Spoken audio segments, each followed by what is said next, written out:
கண்டிப்பாக இதை உருவாக்கியே தீர வேண்டும். ஏனென்றால் இன்றைக்கு கல்விக்கும் நமக்கும் சம்பந்தம் இல்லை. வன்னியர்கள் என்றால் அவர்கள் விவசாயிகள், விவசாய தொழில் தான் அவருடைய குலத்தொழில், விவசாய கூலிகளாக வாழ்ந்து இருக்கின்ற ஜாதி என்று எல்லோராலும் முடிவு செய்யப்பட்ட ஜாதி. அப்படிப்பட்ட இந்த ஜாதி இன்றைக்கு டாக்டர் ஐயாவின் காலத்தில் நாங்களும் படிக்க வேண்டும், வேலைக்கு செல்ல வேண்டும். நமது ஐயாவின் காலத்தில் இடஒதுக்கீடு வாங்கி கொடுக்கப்பட்டது. ஐயா அவர்கள் தான் நமக்கு இடஒதுக்கீடு வாங்கி கொடுத்தார். அதோடு மட்டுமல்லாமல் இன்றைக்கு என்ன நிலைமை? இன்றைக்கு கல்வி ஸ்தாபனம் என்பது ஒரு வியாபார மையமாக மாறிக்கொண்டிருக்கின்றது. இந்த சூழ்நிலையில் இடஒதுக்கீடை நாம் வாங்கியும் வன்னியர்கள் நாம் படித்தோம் என்று பார்த்தால் முடியவில்லை.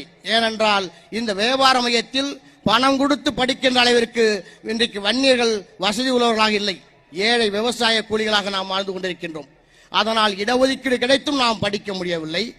இன்றைக்கு இந்த சூழ்நிலையை மாற்ற வேண்டும் என்றுதான் நமது டாக்டர் ஐயா அவர்கள் முடிவு செய்து இன்றைக்கு இந்த பல்கலைக்கழகத்தை உருவாக்கி இந்த பல்கலைக்கழகத்தில் உள்ள அனைத்து கல்வியையும் இந்த சமுதாயத்தைச் சேர்ந்த மாணவர்களுக்கு இலவசமாக கொடுக்க வேண்டும் என்று நம்ம டாக்டர் ஐயா அவர்கள் முடிவு செய்திருக்கிறார்கள்.